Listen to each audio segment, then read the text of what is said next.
மாண்புமிகு தமிழ்நாட்டினுடைய முன்னாள் முதலமைச்சரும் திமுக கழகத்தினுடைய தலைவர் எங்களுடைய தலைவர் அவர்கள் நடைபெற்ற தேர்தலில் வந்த முடிவுகளை பற்றி கள ஆய்வு செய்ய வேண்டும் என்று முடிவெடுக்கப்பட்டது.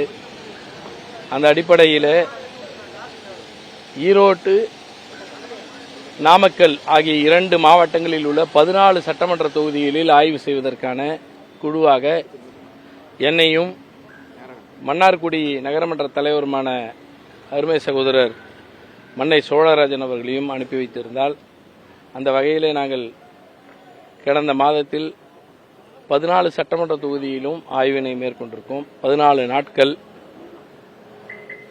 அங்கே 2 மாவட்டம் அப்படின்னு சொன்னாலும் கட்சிப்படி அது 5 மாவட்டங்கள். அதாவது ஈரோட்டில் 3 மாவட்டம், நாமக்கல்ல 2 மாவட்டம்னு சொல்லி அந்த வகையில் 14 சட்டமன்ற தொகுதியில் ஒரு நாளைக்கு ஒரு ஆவரேஜ் அப்படின்னு சொன்னால் 10 மணி நேரம் என்ற அளவிற்கு கிட்டத்தட்ட 140 மணி நேரம் ஆய்வுகள் மேற்கொள்ளப்பட்டிருக்கு.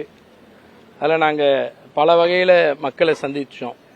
அரசியல் கட்சி சார்ந்த, அதாவது கட்சியில் பொறுப்பில் இருக்கக்கூடியவங்க, ஒன்றிய நகர செயலாளர்லேருந்து கடைக்கோடி தொண்டர்கள் வரை என்ற வகையில் இதில் 3080 பேர் கிட்டத்தட்ட கடிதங்கள் நேரடியாக எங்களை பார்த்தவங்க. அதாவது அந்த 14 சட்டமன்ற தொகுதியிலும் ஒவ்வொரு தொகுதியிலும் வெவ்வேறு அளவில் என்று மொத்தத்தில் ஒரு 3080 பேர் நாங்கள் நேரடியாக சந்தித்திருக்கிறோம். அதில் ஒன்றிய நகர பேரூர் செயலாளர், தொகுதி பார்வையாளர், தொகுதியின் வேட்பாளர் உள்ளிட்டவங்க கிட்ட நேரடியாகவும், அதாவது தனித்தனியாகவும், மீதி உள்ளவர்களை குழுக்களாகவும் சந்தித்து வாக்குமூலங்களாக அவங்க கருத்துக்களை பதிவு செய்திருக்கிறோம். 1378 பேர் கடிதங்களாக கொடுத்திருக்கிறாங்க. 1378 பேர் கடிதங்களாக. இந்த 2த்திலையும் வந்த ஆவணங்கள் மட்டுமே சற்றப்ப 6620 பக்கங்கள் ஆகியிருக்கு. அதாவது கடிதங்களுடைய பக்கங்களும் அவங்க நேரடியாக எங்க கிட்ட வாய் மூலமாக தெரிவித்த செய்திகள், கருத்துக்களை நாங்கள் குறிப்பெடுத்ததன் அடிப்படையில் சொல்லக்கூடிய பக்கங்கள் மட்டும் 6620 பக்கங்கள் எடுத்திருக்கு. இவை நாங்கள் கிட்டத்தட்ட ஒரு 10 நாளைக்கு மேலே ஆய்வுக்கு எடுத்துக்கிட்டு கடிதங்களையும் படித்தோம். நாங்கள் குறிப்பெடுத்ததிலையும் கருத்துக்களை உள்வாங்கியிருக்கோம்.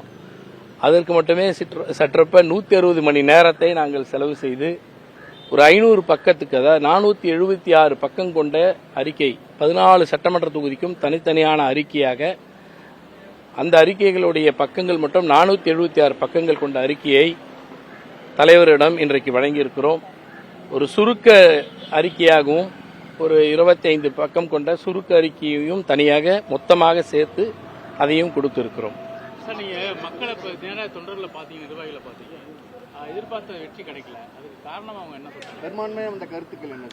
அதெல்லாம் தலைவர் தான் சொல்லணும். ஏன்னா ஆய்வினுடைய முடிவுகளை நாங்கள் அறிக்கையாக தலைவரிடம் தர வேண்டியதை நாங்கள் கொடுத்துருவோம். பெரும்பான்மையா சில ஃபிளாஸ் என்னென்ன வந்துச்சு இல்ல, அது மாதிரி நாங்க நேரடியா சொல்ல சொன்னா அது தலைவர் அது தப்பா எடுத்துப்பாங்க இல்லையா. பொது கருத்துக்கள் இருக்கு, அதை எல்லாமே குறித்து சொல்லியிருக்கிறோம். ஆட்சியின் மீது மிகுந்த நம்பிக்கை வைத்திருக்கிறார்கள் மக்கள். அதுல நல்லா இருக்கு, நல்லா இருந்ததுன்றதெல்லாம் கரெக்டா இருந்திருக்கு.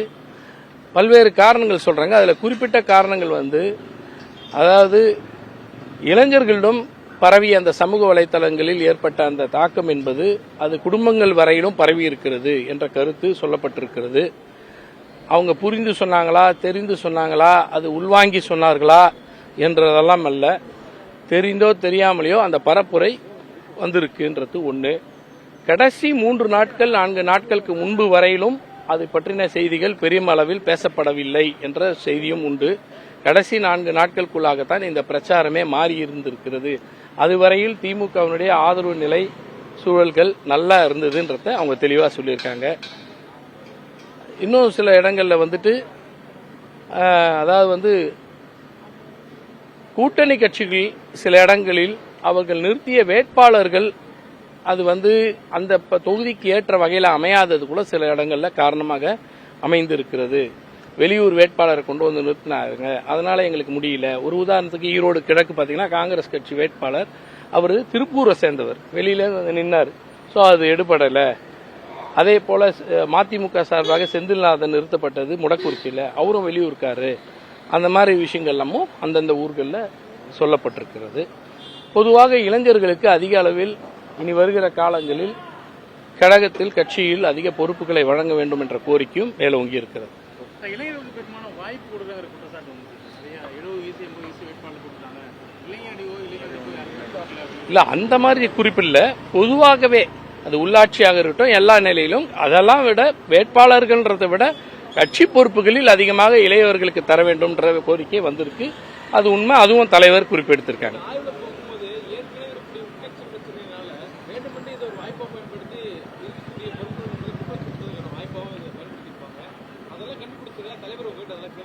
இல்லை அதை சார்ந்து நான் உள்ளதான் சொல்ல முடியும், அதை வெளியில சொல்ல முடியாது. தேங்க்யூ.